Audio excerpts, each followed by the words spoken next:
బీజేపీకి రాబోయే ఎలక్షన్స్ ఒక పరీక్ష. బీహార్‌లో ఎన్‌డీఏనే అధికారంలో ఉంది. నితీష్ కుమారే అధికారంలో ఉన్నాడు. ఇప్పుడు అక్కడ మళ్ళీ గెలవడం అన్నది ఒక పరీక్ష. ఎందుకంటే సుదీర్ఘకాలం పాటు నితీష్ సీఎంగా ఉండటం వల్ల. అదే సందర్భంలో బెంగాల్‌లో సుదీర్ఘకాలం సీఎంగా ఉన్నటువంటి మమతా బెనర్జీని కాదని గెలవగలగడమా అంత సులభమా అన్నటువంటిది ఒక పరీక్ష. అస్సాం ఒకటి పరీక్ష ఉంది. ఈ 3 కూడా రాబోయే ఏడాదిలోపు బీజేపీకి పెద్ద పరీక్షలు. అయితే త్వరలో శాసనసభ ఎన్నికలు జరగనున్న రాష్ట్రాలకు కేంద్ర మంత్రుల్ని ఇన్ఛార్జిగా నియమిస్తూ బీజేపీ నిర్ణయం తీసుకుంది. వీళ్లలో అనుభవజ్ఞులైన ఓబీసీ నేతలు, పలు రాష్ట్రాల్లో పార్టీ విజయంలో కీలక పాత్ర పోషించిన వాళ్ళు. బీహార్ ఎన్నికల బాధ్యునిగా కేంద్ర మంత్రి ధర్మేంద్ర ప్రధాన్ పార్టీ నియమించింది.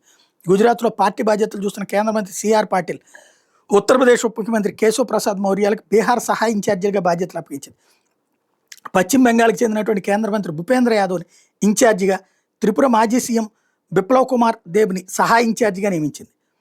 పశ్చిమ బెంగాల్కి కేంద్ర మంత్రి భూపేంద్ర యాదవ్ని ఇన్ఛార్జిగా, త్రిపుర మాజీ సీఎం బిప్లవ్ కుమార్ దేవ్ని సహాయ ఇన్ఛార్జిగా నియమించింది.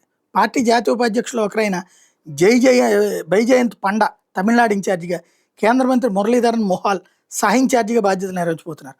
వచ్చేడాది మార్చి, ఏప్రిల్లో పశ్చిమ బెంగాల్, తమిళనాడు రాష్ట్రాలకు ఎన్నికలు జరుగుతాయి.